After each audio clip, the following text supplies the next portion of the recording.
prokuroria nga një herë, jo vetëm jurisdiksionit posaçëm, po edhe të përgjithshëm, ka lejuar që të posedojnë nga ana e antarëve të grupeve kriminale brenda paraburgimit ose në burg celular, që me aparaturat që ata kanë në dispozicion, ti përgjojnë me kë flasin, çfarë thonë dhe çfarë po organizojnë. Se ka bërë vetëm prokuroria, po e kanë bërë instruksion të tjerë.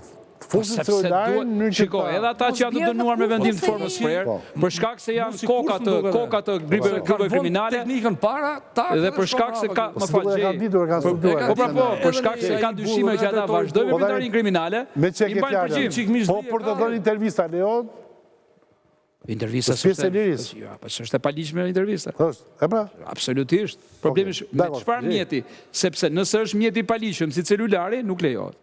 Nëse është një mjet i ligjshëm i korrespondencës që i ruhet, mbrohet me ligj të paraburgosurit për barazitë të dënuarit, atëherë mund të përdoret lirisht. Është një nga drejtat e tij.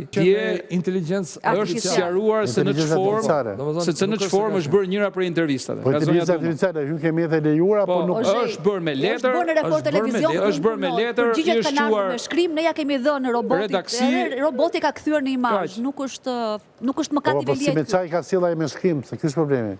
Me post. Me telefon apo me post? Me post ose duke e dhënë familjare, se lejohet të japësh familjare. Apo ka çuar pullum.